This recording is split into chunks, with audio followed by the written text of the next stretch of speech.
5, 4, 3, 2, 1. Welcome to Speak the Truth. Happy New Year. It's January 2nd, 2022. My name is Gary Johnson with BlackMenInAmerica.com. I will be your facilitator today, but your host, he needs no introduction, not even for 2022. Mr. Harold Bell. Over to you, Mr. B. Thank you, Gary. I'd like to say welcome everybody to Speak the Truth for 2022. It's kind of hard to say. I'll tell you, 2022. I can't believe I'm still here. I just want to say, you know, that I'm celebrating 50 years of Inside Sports, my radio sports talk show that I kicked off in 1972. Going into February, I will celebrate 50 years of my radio sports talk show. And the success I've had has been fantastic. But, you know, I didn't do it by myself, man. I had so many great people in my corner, as far as my Kids in Trouble, my nonprofit organization, and of course, Inside Sports, my talk show. But I'm just thinking about, I look back and looked in the archives, which Gary would probably be able to show on the screen, that you can go on Black Men in America and read. I wrote this article in the Washington Post 41 years ago, talking about that we need to do something to save our children in our schools and save athletic programs. 40 years ago in the Washington Post, I went in the archives and found that, that particular article. So just to give you some idea, I didn't just start this, you know, I've been out there for a minute, and I'm proud that I'm lucky and blessed to be still here today. In fact, there's the article, that's my former coach, Leo Hill, my baseball coach, in the left-hand corner, and those are some of the athletes at Spingarn that had won letters in athletics, and it was called the S Club.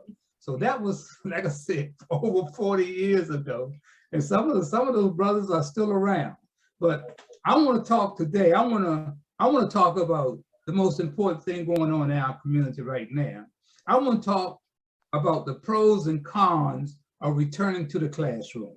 You know, Gary and of course CJ's daughter just flew into Florida the other night because the Prince George's County school system is so messed up. They didn't feel it's safe for her to go to school, back to school. So she is now in Florida with CJ and Gary, you know, and I thought that's a good move for her to be down there with her father and her grandfather and grandmother and everybody. So we have a lot of things going on in the system. We got people who don't want to be associated with the PG County school system or the school board and claiming they don't want nothing to do with it, that it's not their fault. We know that's not right. We got to stand up for our children. So I want to kick off the show, man. I want to kick it off with our old friend, Juanita Bright. Come on in, Juanita. Tell us what's happening. Tell us about the great people that you brought to be on the show on Speak the Truth with us today. Hi, everybody. Such a pleasure to be here. Mr. Lucas, and Nicole, and Gary, and Chris, and Tyrone, my Papa Bell, and Candace. Harold Bell had talked to me last week in reference to the feelings that the parents and the community had with regard to children being in school, and whether they need to be vaccinated, not vaccinated, what the fears was, and that kind of thing. So I asked Candace, my niece, and as I told Mr. Bell, she has a couple of sisters, and all their kids are in Prince George's County School. So without any more ado, I want to introduce you guys to Candace and let her talk about what her thinking as a parent is with regard to a child being in school, and what she thinks about the vaccinations, and if she has any fears or discomforts about it. So with that, come on, Candace. Hello, good afternoon, everyone. How are you guys? All right. Good. Yeah, I have a 10-year-old daughter who is a PG County student. I have several nieces who are also PG County students and really concerned regarding their, well, them being on virtual learning until the 14th, which I strongly feel like if possible, if they could be optional virtual learning through maybe the rest of the school year until we know for sure that the virus is clearing up some. I do think that we're willing to consider my daughter to get vaccinated. Kind of a little scared in the beginning because when I got vaccinated, I had just some small kickback from it, but all is well, thank goodness. But I really do just really concerned about our children, about how fast everything is spreading, along with other ailments that kind of come around the wintertime with kids and germs and trying to keep their hands washed, keep their face masked up. It's really a lot, and I know I'm not the only parent who's like concerned about how often these kids take down their mask or how often are they washing their hands, are they social distancing, things like that.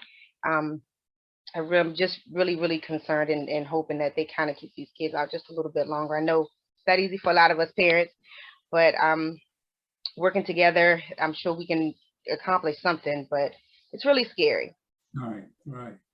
Nicole, Corey, y'all want to add on to that? Come on, don't be shy. I'm Tyrone, his niece, and this is his great niece. And I agree with Candace 100%, but I want Corey to say her perspective as a student.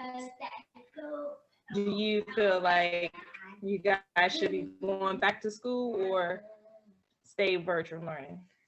I do not like virtual learning, so I would rather be in the building because on virtual, even though it might be a little bit risky going in school in real life. I mean, on virtual, it's kind of hard to focus knowing that you're like in your own home and you like, you get distracted by all the things in it. And in like the classroom, you have more friends there, and virtual learning is also harder to understand because you're not really like in front, like in the class. Actually, Corey, speak up, Corey, and move a little closer to Nicole. Move a little closer so we can get you in the picture.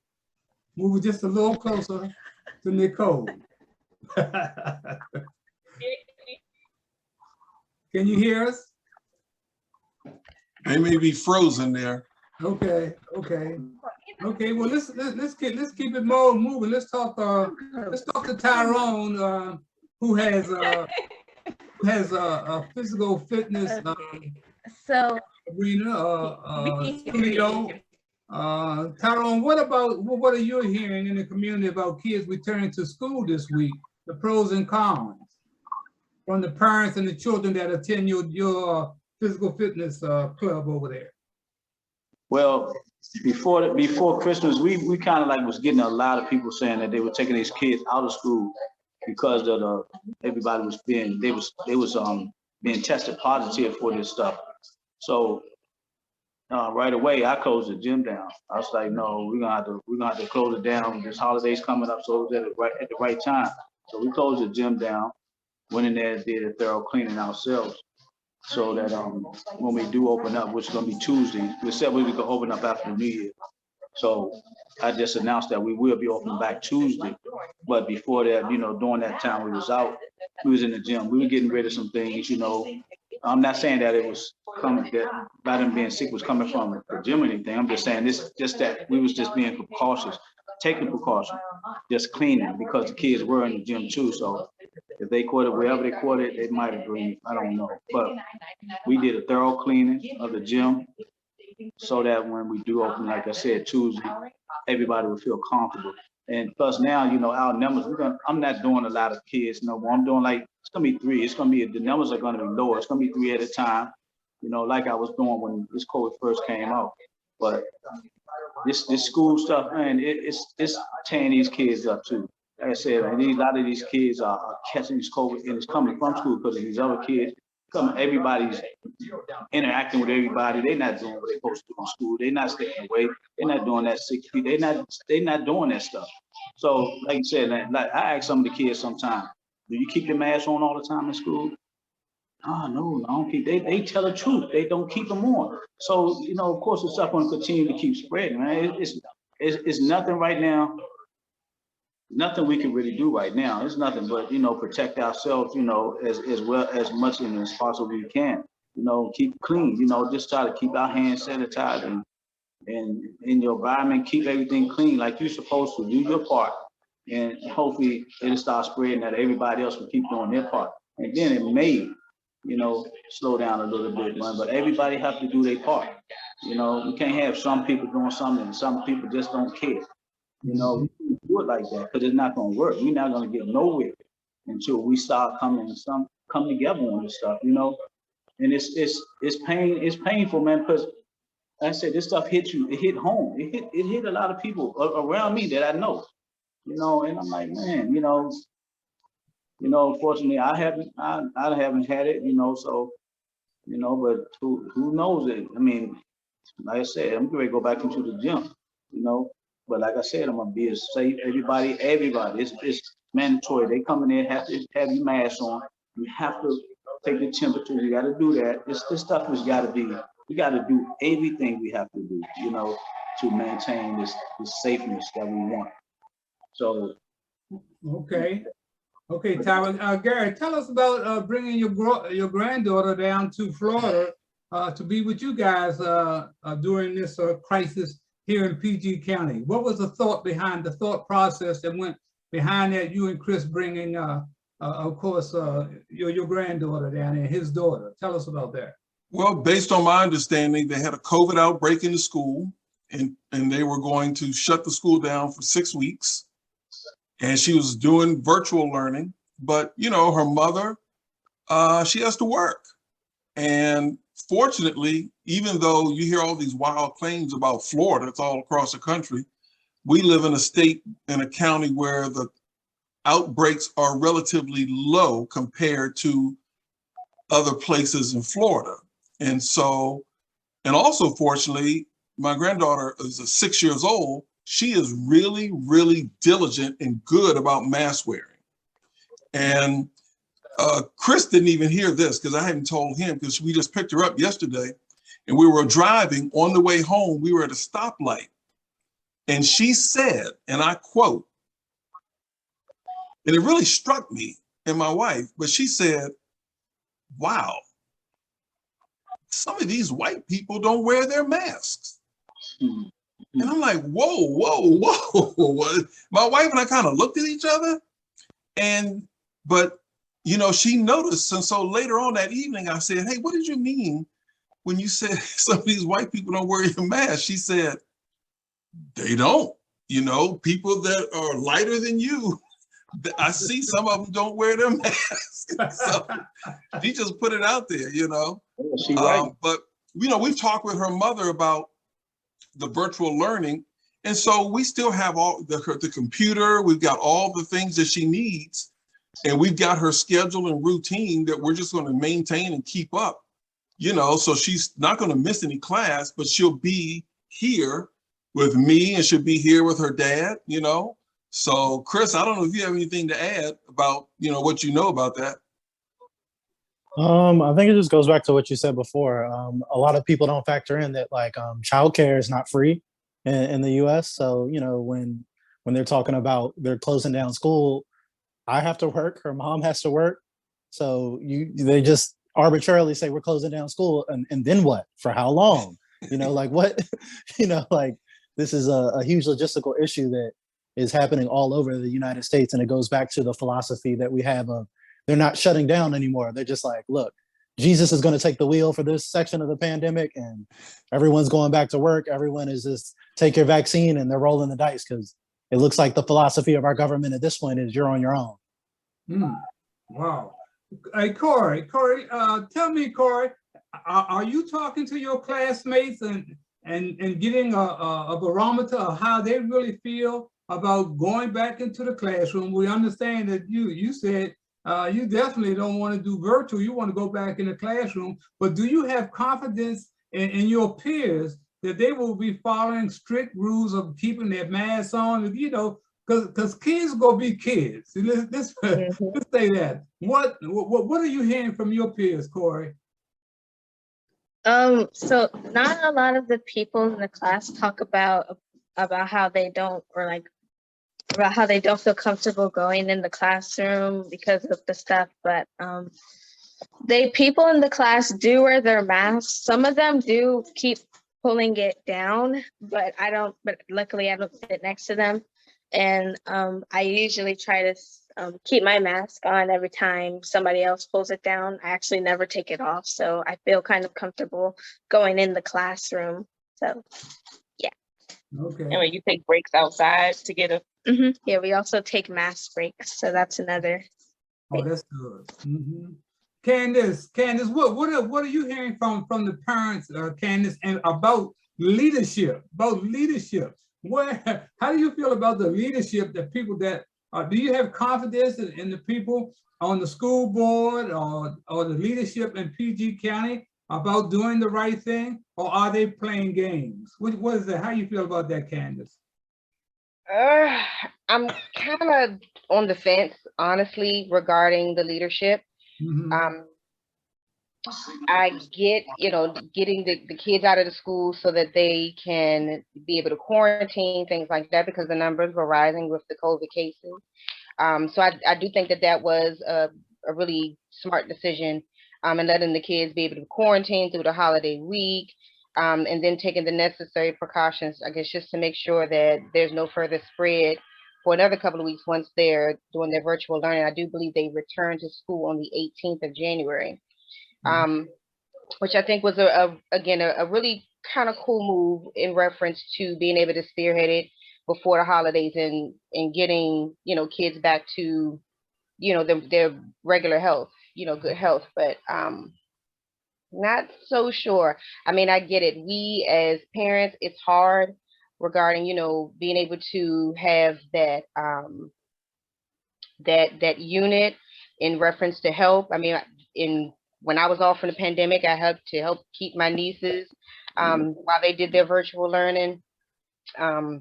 Even now, we're like still kind of juggling with each other. If the school's out, who's able to be home, things of that such. So it's like difficult for those people, and some of us again who don't have that close-knit unit to be able to stand in and assist.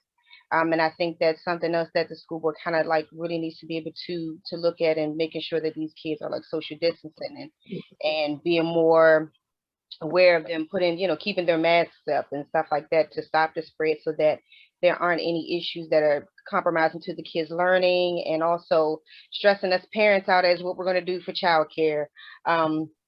Are we making sure that our kids are learning? Because if they're at home and we're not at home, are they really paying attention? What baby girl Miss Corey said, it was a very valid point. Some kids, my son, as he just graduated and came out of Fairmont in PG County, he had some struggles with virtual learning. So I think it's important for them to come up with a way for our kids, our babies, to be safe, and also to make sure that they're able to learn. Stay focused. I've sat in some of these virtual learning sessions during their classes. Some kids are a little rowdier than most, but I think that the teachers could probably do a lot more of a better job with bringing them in and keeping their attention. So honestly, I feel like I'm on the board with how leadership is going, with making sure that the teachers have the resources that they need, and making sure that we as parents can make sure that our kids are going to school safely. I want to go to our friend Lawrence Lucas, who's in Delaware. Lawrence, have you heard anything about how they're doing this protocol in Delaware as far as the COVID and our kids returning to school? What are they doing in your jurisdiction? Well, what they're doing is opening and closing and shutting down and opening up. Mask mandatory. Mask not mandatory. And it so happened I live right in New Jersey, but I'm in the tri-state area. I'm only a few minutes away from Philadelphia. and only 10 or 15 minutes away from Delaware. Mhm. I don't have any kids in school, so I probably look at this a little differently than those who do have the responsibility of making sure their kids are safe, making sure their kids are learning. But I've lost two close, dear friends. And I have a brother in Hawaii. I was just informed that he has COVID. Mm. His daughter had to work, so she brought it home, and he has it, and he's bedridden. Mm. I'm on the side of being safe and making sure that I don't like the idea that when I hear Philadelphia and I hear Pennsylvania and New Jersey talking about this issue, it seems to be, in my estimation, and I heard this earlier, I don't want to roll the dice on any one person's life. So I'm a little different. I would rather for my granddaughter to be uncomfortable than to be not around next month. So my thinking is a little different than a parent who has to deal with this on a day-to-day basis and concerned about how she's going to learn, when she's going to learn, and if she's going to be healthy and safe at the same time. So my position is, I believe in being safe than sorry. Mhm. Lawrence, I'm gonna stay right there with you for a minute because I wanna bring up another situation that our kids are caught right in the middle of. We as Black folks are caught in the middle of. You like you said, you're in a triangle. Right now, we got a murder homicide spree that's going on from New York City, where they're setting records, to Philadelphia, where they're setting records, to Baltimore, where they're setting records, to PG County, where they're setting records, and to Washington, D.C. They're breaking the records of last year of homicides. I mean, we got people caught in the middle that don't scared to go outside. And I'm kind of guy who never been scared to go anywhere, but I don't want to go out at night, you know? And then when I go out, you drive in your car, you got to look in your rear view mirror, you got to look in your side view mirror, because you got these fools out there driving like they're crazy. So I'm trying to say, we are caught right in the middle of COVID, of Black on Black murder.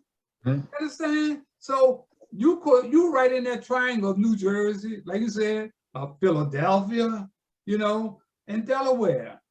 How do you feel about what's going on with the murder rates, man, in our community, Brother Lawrence? This has always bothered me. And I live right across the bridge from Philadelphia, which is almost the crime capital in the United States right now. I think they're leading in murders and assaults and everything else. And I think Baltimore and Washington, I know Baltimore is right behind it. It just seems to me of common sense that the reason why this battle is going on is because of drugs. We decriminalize alcohol, but we haven't done it in the case of the drug situation. So I have very mixed emotions about our leadership and where our leadership is taking us. Right. It's obvious that parenthood and family living in urban areas are at risk. And I don't have the answer. I'm sorry, Earl. I don't have the answer. Stay right And there. maybe We're some other, gonna get everybody in on this. Juanita, come on in and tell us how you feel about the murder rates going on in our community. I mean, it's really taking a toll on. I want to get at least a minute from everybody because this concerns all of us. Not only COVID, I mean, we caught in, we are gonna end up on the wrong end of both COVID and murder. Go ahead, Juanita, I'm sorry. Go ahead, Juanita. Wait, excuse me, my dog is excited about He my wants to son be on coming the- in. Can you hear me? Yeah, I can hear you. You know, I'm sitting here and I'm watching 8 of us in a period of 20 minutes address a whole lot of concerns. And you know, my thing is people are no longer an asset in this country. People are no longer a priority.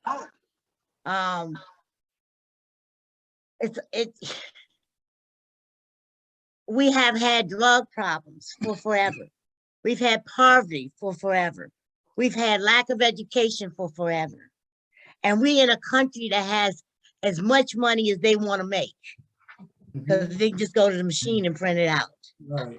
So for me, it's just the elected officials and what their priorities are, and it's not us. That's right. It's That's right. not us. And then in addition to that,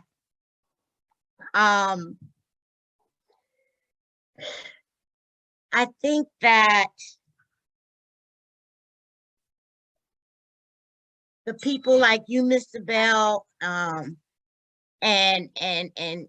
Gary and Luke and everybody on here, we're getting older, and the fight was in y'all generation. In our generation, we were able to have a passion or have a cause and combine that with employment and parenting and education. But when you're hungry, and you're gonna do whatever you need to do to eat. And that population that is just pushed to the side is those are the ones that are killing. Those are the ones that are medicating with illegal drugs. Those are the ones that are not being parents, that are making babies and not caring for them. So I don't know. I think I don't know. I just Don't think worry about that it. It's all right. We're gonna keep it. yeah. Come on in, Nicole, and tell us how you feel about what's going on around you, because you're right in the middle of it. I know I'm in the middle. I feel like I'm not this new generation. I'm not as old, but I'm kind of like in the middle. So I feel like this system, like you said, like the government officials are not really helping the lower class. So like you guys said, like we don't matter. And so because we don't matter, it's like the generation has to take care of themselves, and they think that they have to take care of themselves the best way they can. And the way that is to just take it instead of earning it. So it's sad to the point where I had to move me and my girls out Calvert County because I felt like I didn't feel safe raising my kids in Prince George's County anymore. Oh. So I don't know. I don't have the answer. I wish I did know, but it's just sad. It's sad. Candace, come on in, Candace. Yes. Uh-huh. Like Mama Nicole here, I completely understand. I feel as if I think that it's like two parts to this. Like we as I was hearing us, speak about it's legislation and how we vote, who we're paying attention to coming into the offices. And also I feel as if it's definitely along the sides of the miseducation within our own community. How there are people who just don't care anymore. I mean, and if they don't care, they're not caring about themselves and they're not caring about others. And it definitely feels as though we as a community, we as Black people, our lives don't matter. And it definitely feels that way when we, speak amongst our peers. They're not mattering to one another. But I also do believe that we as a people need to definitely pay more attention to who we're allowing into these government positions. That's Because right. I strongly do believe that if we stand up as a people and really make the strong corrections that we can make, given the fact that even though we've only had our right to vote for just a small period of time, I feel as though I'm not that old, but just being able to know the history of that we should in our community do a lot better and be more vigilant with that selection, because that's where our voice can matter, regardless of whether or not people see that we really truly matter as human beings. But it's scary. It's scary out here, on a day-to-day. Going Christmas shopping, I think, was probably the worst anxiety I had probably ever had, because I was afraid of whether or not someone was going to not care today and catch me as I'm going to my car and take the stuff. You know,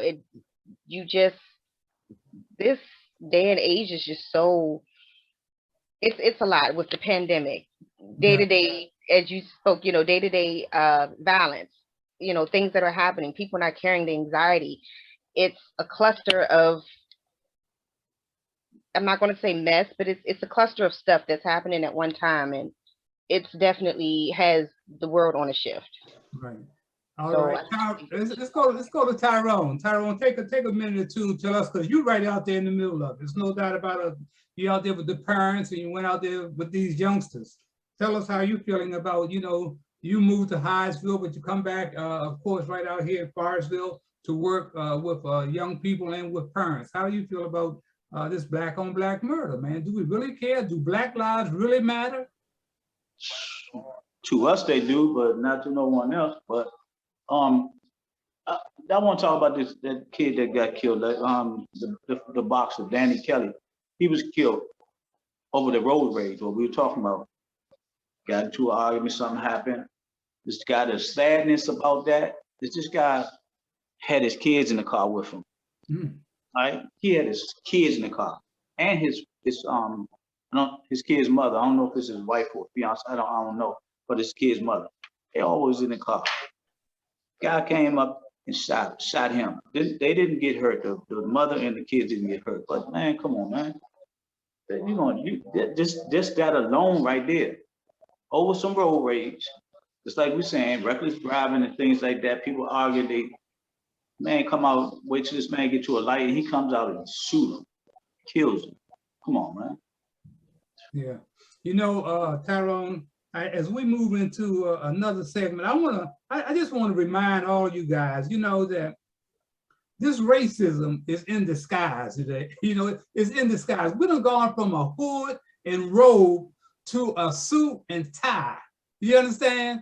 To the military, to police department. Gary, will you run that thing that we had on Sunday morning?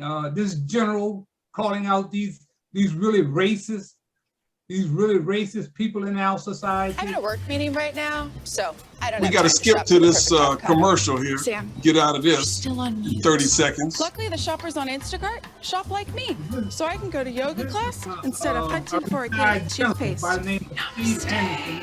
With Instacart, it's practically like I'm shopping myself. Ooh, nice hair. Thanks. You too. Instacart. Shop like you. Without shopping. Visit instacart.com or download the app to get free delivery on your first order. All right, here we go. Back then, who could have imagined the domestic attack on our democracy a year ago this week? I've become increasingly concerned that our military has become politicized and infected by the acrimony that plagues our society today. Just consider this.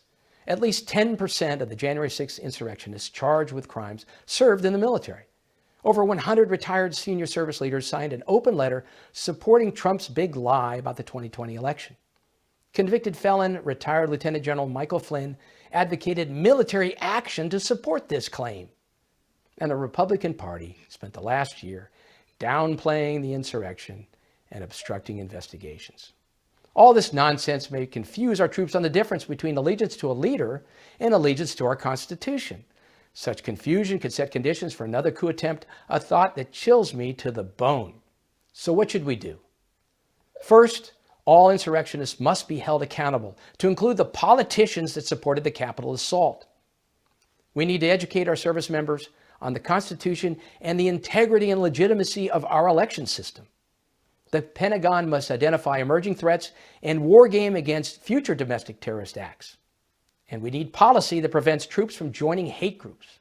Military service is a profound privilege, and we cannot allow extremists to contaminate unit morale and cohesion. Ultimately, our military is merely a reflection of us, you and me. The misinformation and hateful rhetoric that infects our country and our political discourse weakens our national defense and vitalizes our adversaries. We must learn from the January 6th insurrection and take immediate actions to protect our great democracy from the domestic cancer that continues to grow within. Wow, that's powerful, man. That is powerful. What he's saying, 40 years back when I wrote that article in the Washington Post, here we are, Emmett Tills, which some of you are too young to remember, 1955, you talking about a lynching, what they did to that black brother down in Mississippi, that was terrible. And here we are in 2022. We still have an anti-lynching bill still that's on the hill. They will not vote for an anti-lynching law. That means they want to keep lynching us, whether it's by our neck or with a cop's gun. It's all lynching. And that's what that general just got through telling us. That is us. These people represent us, and these are the folks that are perpetrating this fraud, talking about, civil rights and all the rest of this stuff, and then they go take over the Capitol. So I'm saying qualified immunity is still on the books. Those of who you're not aware of qualified immunity mean that a guy in law enforcement and federal law enforcement can shoot and kill a black man or woman and not be charged for it. That's what qualified immunity is all about. It ain't about white folks, it's about them keeping us under control. And that's what that general just got through saying. So I'm gonna go to Chris, then I want to go to Gary. Respond to that, Gary, Chris. Yeah, it goes back to what was said before on the previous segment. These are all policy choices. These are policy choices of the US government. There doesn't need to be rank poverty. There doesn't need to be, half the country doesn't need to make $30,000 or less or be poor and not have health insurance during a pandemic. Like those are choices, the policy choices that our elected officials make on both sides of the aisle to keep themselves enriched and their donors enriched. That is the root of every single problem in America, is the hyper capitalism that has come from a functional level of capitalism to where we are now, where it's worshiped as a religion by people on Wall Street. And it is leading to the destruction of our economy. As was stated before, these are just choices that our politicians make. That's why there's no faith in leadership among young people, among any elected leaders, because we see how they sell us out at the first opportunity for their donors. So it's no excitement. There's no hope for any figure to come along and be a savior or to help, because they're just going to be bought by the same interests. Both sides are owned by the same team. So it's really hard to get any type of progress. Like you said, qualified immunity, all those things, they're going to stay on the books because those are things that both parties agree upon, even though the Democrats pretend to be a little bit more on your side. If they were, they would actually lift a finger to help. Mm-hmm. Garrett? I come back to something that, at least for me, I'm speaking for myself. Donald Trump is probably the most horrible human being in my lifetime. But even that is what Professor Eddie Glaude said. This is us. Mm-hmm. We can't blame some of this stuff. I guess when you have resources in a country like ours, and the resources are systemically not shared with other groups of people, this is what you get. Mm-hmm. And like CJ said, like the piece that I wrote on homelessness and hunger, these politicians on both sides are bought. And it really is frightening where we are now. And you listen to that general that we just showed the clip on, and you see someone like General Flynn. When I was an intelligence officer, General Flynn was, I mean, he was someone that people looked up to when he was running DIA. But he went to jail for Donald Trump because Trump tossed him out, and he's still perpetrating this lie. I don't understand it. I just don't understand it. But I will go back to what Professor Glaude said. This is us.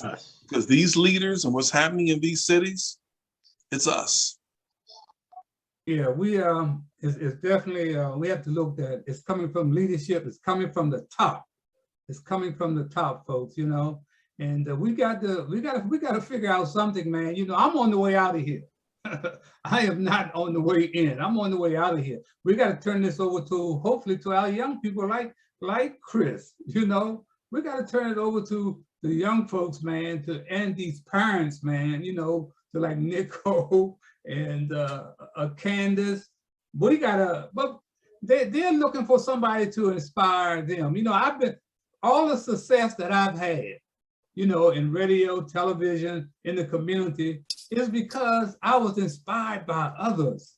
I was inspired by others. And, you know, I just lost in the past year 13 close friends from COVID or other, you know, things that caused their death. And I think about these folks, how they inspired me. You know, you heard about, of course, John Madden of the NFL dying. You heard about Bob Dole, Senator Bob Dole dying. You heard about Harry Reid. Of course, Betty White, Desmond Tutu, who was a peacemaker, Nobel Peace Prize winner. But the most important person to me that came along during that time was a guy by the name of Joe Clark. Will you run that documentary, a commentary, Gary, on Joe Clark? Yes, sir. Those of Joe Clark. All right. Remembering an educator whose tough love made all the difference. Yes, Mr. Clark. He was known for walking the halls of Eastside High School with a bullhorn and a bat. They used to call me Crazy Joe. Now they call me Batman. Joe Clark, the famed principal, credited for turning around a Paterson, New Jersey high school plagued by crime and drugs in the 1980s. I'm going to carry this bat, and any drug pusher I see trying to enter into those 35 doors, I'm going to beat the hell out of them. The former Army drill sergeant expelled 300 students his first week, he said, for fighting, abusing teachers, and drug possession, defending the process on GMA back in 1988. We are sick and tired of leeches, parasites, hanger-ons, individuals who are just eroding the basic fabric of this nation. And the only thing I am saying, no more hand-me-outs. Soon, his ways caught on. He's a dynamic man, and I'm behind him 100%. He one crazy fella, but he's good at it. His code displayed in his office. To err is human. To forgive is not my policy. And outside his door, don't take any prisoners. Tough talk, tough love, but real results. Over the decade, test scores shot up. If this story sounds familiar, you probably saw it on the big screen. Lean on Me, starring Morgan Freeman as Joe Clark. There's only one boss in this place, and that's me. The real Joe Clark spoke to Ted Koppel on Nightline the year before he retired as principal. I'm simply saying to 3,000 Black and Hispanic students, it is about time that you become productive.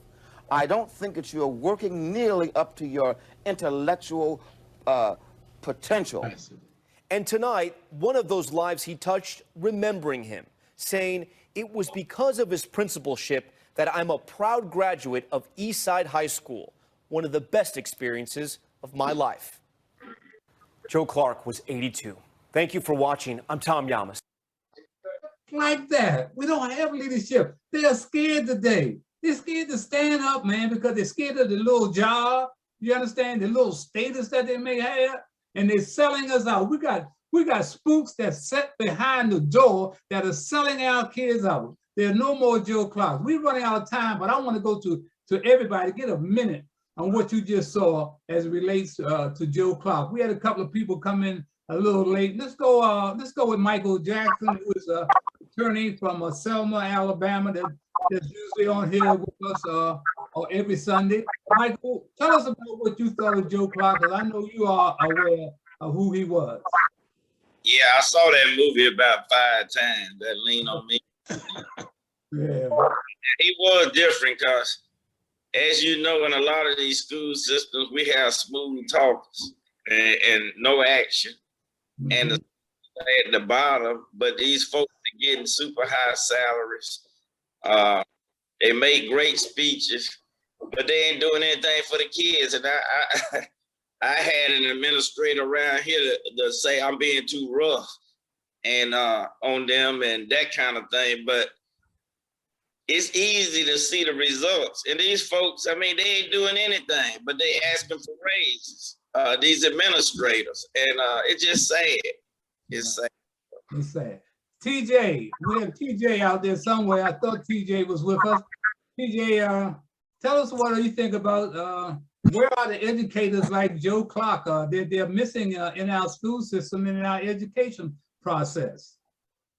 Yeah, they not only missing in our school system. To me, I watched that movie a lot too, the Lean on Me movie. I believe the educators are just not missing in the school system. It all starts from home. Me being in the home, you know, with my parents and all, and the way I am. And a lot of people, like a lot of my friends, they'll throw parties and big cabarets, and they get to the money aspect of it, and they don't do nothing for the kids and try to educate the kids. I'm a country boy. A lot of inner city kids don't get to see the horses, and I got horses. So what I do is I don't charge anybody to come down there to bring their kid down there to ride my horse or whatever, because I want them to get the experience of that. That's an education too. So to me, I believe it. People like the Joe Clarks need help from the ones that's coming out the homes with these kids and just pushing them off to school. And these DC kids catching school metro buses at the age of 5 and 4 with no parent that's standing at the bus stop. When you pick them up, you're not educating them to say, hey, you need to be here for your son when they get off that bus. You know, me having a grandson out of DC, and I see that, and I be like, that's not good at all when his mom starts putting him on the bus. So to me, it starts at home, and then it moves on, and it takes a village to raise a family. Because like I said, I'm a country boy. I believe in it, and no one is doing it and helping these Joe Clarks that's doing it. And even like you say, the politics, they talk about it, but they don't really do nothing for it to help him out either. So if we could pull together, like what you guys are doing with the pods and stuff, I think that's going to really make a difference if people really don't just look at them, but get out and reach out and try to do something for it. Yeah, TJ, and we want you to come back and tell us about what you're doing, man, because we want to get involved with you. We think that is definitely another vehicle that our young people can use. So please come back, man. We're here every Sunday.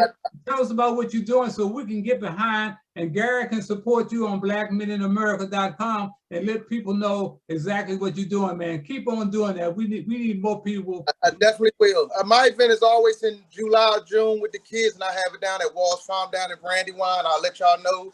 And tell the kids to come in free. And all right. Okay. We'll be in touch. Candace, give us a minute, Candace, to take us out here. Candace. I'm sorry, I didn't hear you. Yeah, go ahead. You tell us about what you thought about the Joe Clark piece in the education system. Wow. Well, learning that there was an actual Joe Clark after watching the movie several times, and I was just like in awe watching it. Mm-hmm. That type of mentality, I can definitely tell you, was needed. Is needed now. It was needed during my time in high school back in the 90s. And it's missed. Like, just knowing that there was someone like, I thought that was just a movie character, but it was actually a real person. And yeah, we definitely, his spirit is missed. I wish that, and then pray that there are, other people that within our school systems that can rise up and take charge in such a manner. And mean it and really show the love and care that our kids need inside the school system. Okay, let's go to Nicole. Nicole, come on in. Tell us about what you thought of Joe Clark. Well, first of all, I absolutely love that movie. Like, I've probably seen it 100 times. Because when I was in high school, I went to Suitland High School, and I used to always say that our principal was like the female version of Joe Clark, because she just did not play with us at all. And unfortunately, I don't think we have that in school systems no more, but I agree with Mr. TJ, like, I think it should start at home. I think we put too much pressure on the educators and the administrators to discipline our children when it really should come from home. So maybe if we can get more clubs, like, I don't know if the boy and girl club is still in existence, but I remember something like that used to be for, you know, troubled kids and stuff. If they had like programs to kind of reconstruct the bad kids, I think that would work. Maybe. Yeah. I don't know. Yeah, we need something like that. Juanita, give us a minute. Juanita, give us a minute. I agree with everything that most of everybody has said on here with regard to it starting at home. You know, you know, we got to have somewhere where we can get some good in order to go out in the world and deal with the bad. So, you know, kudos to the parents that involve themselves in their kids' life and help shape the direction that they take. Okay, Lawrence, give us a minute, Lawrence. Thank you.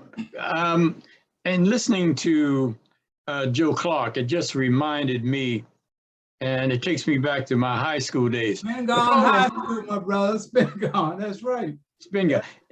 When you look at Joe Clark, but if you take a look at the leadership that we had in our schools, take a look at the leadership that we had in our homes, take a look at, even without all these false prophets, and I'm talking about politicians. Yeah.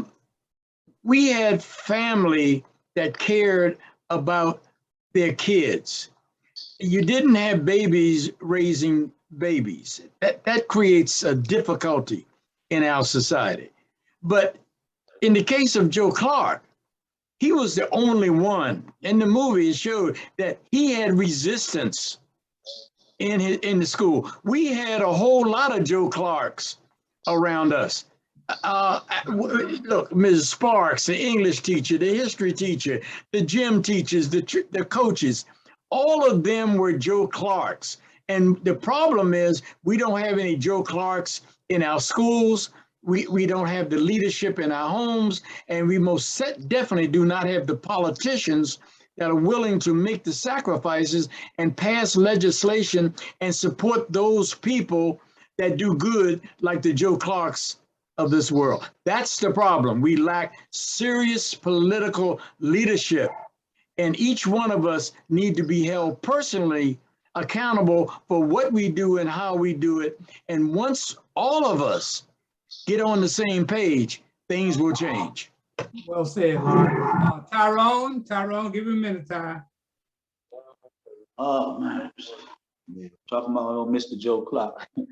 Yeah, that was nice. That was nice though. But myself, I think like he was doing. He did a terrific job. So now we got to start applying it to our own life. You know, being our own my own Joe Clark. We got to be our own now. So what I'm doing is I'm gonna do it. I see a lot of kids, parents as well. So, I'm always trying to say something positive, talk positive to them, get them something to leave the gym on a good note, and which they do, So I'm gonna just continue to do my part. Thanks to Joe Clark too. That's somebody that I like. I love that movie, just like my niece said. That was my niece, Nicole McCoy. That's my niece. Right. So, yeah. So I'm just gonna say I'm gonna continue to do my part. All right. Thank you. You're doing great. CJ. Yeah, I'm just gonna bring it full circle. How about, to get more Joe Clarks and people like that, how about we pay teachers some more? How about we actually raise teacher pay instead of just talking about it? Instead of having teachers having to go to hockey games and be on their hands and knees picking up money and humiliating themselves to get class supplies for their classrooms.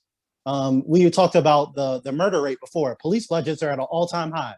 So as many people who had criticisms of the defund the police slogan, how about we actually give it a try? How about we defund some of these record police budgets, even that seem to not be helping with the murders, and give that money to teachers? How about we put that in social safety net? How about we put that into community centers, like Juanita was saying, and give kids things to do? that are actually other than crime and trying to fight over material resources. So how about we do that? How about we actually give it a shot instead of criticizing slogans and actually make some actual policy effort to change some things? But as you had said, that would take actual political will, and it would take politicians who actually have some backbone, which seems to be missing. Amen. Amen. Thank you. All right. Well, I'm going to come in after CJ and Mr. Lucas because I went to DC Public Schools, and we had a bunch of Joe Clarks in my school. That's right, man. And we were afraid of them. And we had community centers. You know, we had places to go at Lamont Riggs, and we had teachers who we used to get paddled.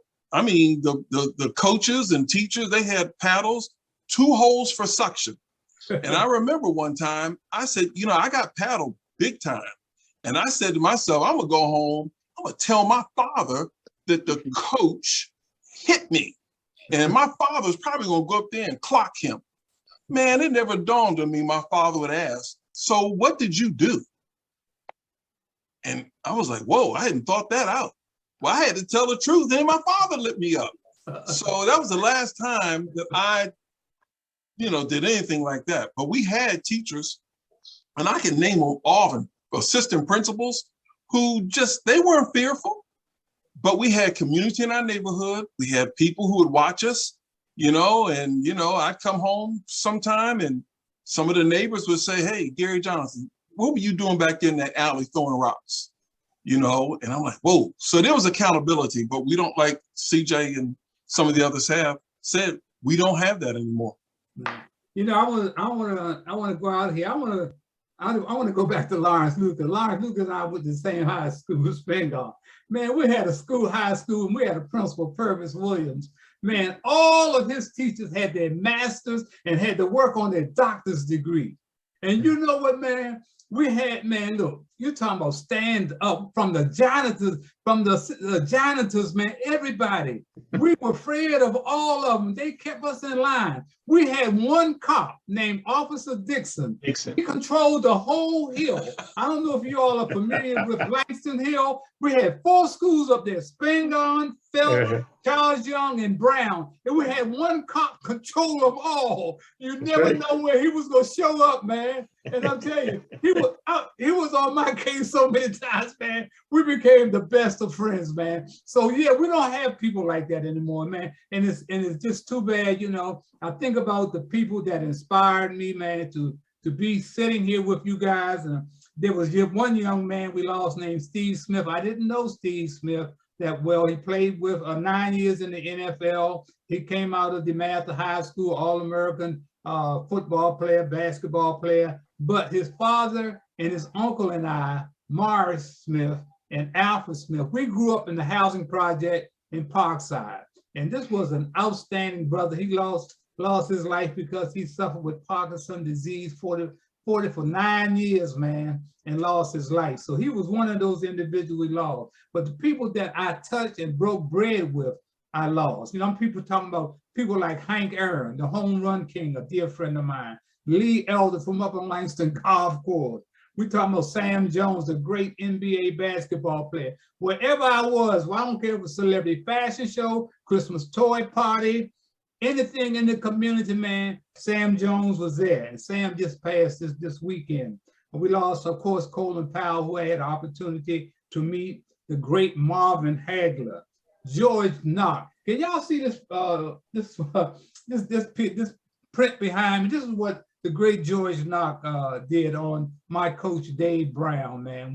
When we gave him a retirement party, George Knox did this great printing on several athletes that came up under him. We lost George Knox, who played in the NFL for a number of years. We lost Dr. Gil Hoffman, the educator in the DC Public School, a dear friend. When I was homeless, he took me into his house, man, for several weeks so I could find a place to stay. We had Ed Wells, man, Dickie Wells. They come off of Oklahoma Avenue. They were educators. Their parents were educators, man. We lost him. We lost a great one-armed bandit, Gary Mays, out of DC. Irvin Brown, my high school teammate at Spangdahl and co-captain of the team. We lost Johnny Gadd, outstanding boxer. And of course, we just lost Pastor Charles Galbraith, who was my wife said he was my shepherd. I said my big brother, but I was older than him. So I had to say, Pastor Galbraith was your shepherd. He helped me out and kept me going when I was out living out in Bowie. You know, I want to say one thing too, as we go out of here. I don't know if you guys have ever heard this poem called The Dash. When I think about these folks that I just lost, I think about the Dash. And it reads like this. It said, I read of a man who stood to speak at the funeral of a friend. He referred to the dates on his tombstone from the beginning to the end. He noted that first came the date of birth and spoke the following date with tears. But he said what mattered most of all was the dash between those years. For that dash represents all the time they spent alive on earth. And now only those who loved him know what that little line is worth. For it matters not how much we own, the cars, the houses, the cash. What matters is how we live in love and how we spend our dash. So think about this long and hard. Are there things you like to change? For you never know how much time is left that can still be rearranged. If we could just slow down enough to consider what's true and real and always try to understand the way other people feel and be less quick to anger and show appreciation more and love the people in our lives like we never loved before. If we treat each other with respect and more often wear a smile, remembering this special dash might only last a little while. So when your eulogy is being read with your life's actions to rehash, will you be proud of the things they say about how you spent your dash? And that means so much, man. You know, we all are flawed. You know, I made some mistakes. I did some things that I need to go back and say, but very few, you know. So think about your dash and how it would be read at your eulogy. I'm gonna turn it back over to Gary Clark and he will take you out from here. Go ahead, Gary.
Hi, I'm Harold Bell.